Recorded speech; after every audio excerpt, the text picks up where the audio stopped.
বন্ধুরা সবাই কেমন আছেন? আজকে আমরা চলে আসছি কোথায় বলো? কিসের বাগানে? শাক উঠাইতে? এটা কে? এটা হচ্ছে আব্দুল্লাহ। হ্যাঁ চলো আজকে আমরা শাক উঠাবো। কি শাক উঠাবো বলো? রঙ্গির শাক। কি রঙ্গির শাক? তুমি তো নামও বলতে পারো না। আচ্ছা আজকে আমরা এখন আছি হচ্ছে নরসিংদী, আমাদের গ্রামের বাসায়। এখন আজকে আমরা শাক উঠাবো, যেহেতু গ্রামে আছি, গ্রামের ভাষায় কথা বলি, আমাদের নরসিংদীর খাঁটি ভাষা।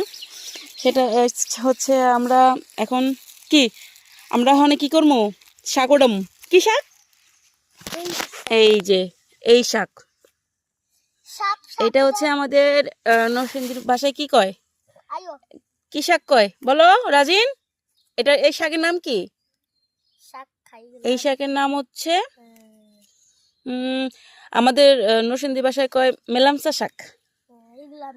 আর এক এক জায়গায় এক একটা নাম তো অবশ্যই আছে, কিন্তু আমাদের নরসিংদীর মানুষ কয় মেলামসা শাক। তো এটা হচ্ছে পেঁয়াজ ক্ষেতের মধ্যে হয়েছে অনেক কি, এগুলো কি অনেক শাক হয়েছে। দেখেন খালি শাক আর শাক, শাক আর শাক। আর এত মজা লাগে এই রমজানে ইফতারের সময় এই শাকের ভর্তা। আর এই যে পাশে আছে এই ধনিয়া, দেশি ধনিয়া, এই যে ধনিয়া, দেশি ধনিয়া, এই ধনিয়া পাতা দিয়া, কাঁচামরিচ দিয়া এই মেলামসা শাকের ভর্তা ইফতারের সময় খাইলে ভাত সারাদিন রোজা থাইকা কি যে মজা লাগে বলার বাইরে। আপনারাও চেষ্টা করবেন খাওয়ার লাইগা। সারাদিন রোজা থাকার পরে ভর্তা দিয়ে ভাত খেলে পেটটা বইরা খাওয়ান যায়। তো হ্যাঁ তুমি এদিকে আসো, কি দেখাবো বলো? ধরো আমি শাকগুলা দেখাই নেই। তো এই শাক দিয়ে ভাত খেলে পেট বেড়ে ভাত খাওয়ান যায়। আর আমার এই যে আমার এই বল্টু বাবা হচ্ছে রোজা থাকে না, তো এর জন্য হচ্ছে দুপুরবেলাও খাবে, এর জন্য আমার বলতেছে শাক দিয়ে খাবে, তাই শাক নিতে আসছি। হ্যাঁ আও মশা কামড়ায়। কি বলো, কিছু বলতে চাও? এই যে এখন এই যে দেখেন এখানে হচ্ছে দেশি টমেটো, এই যে দেশি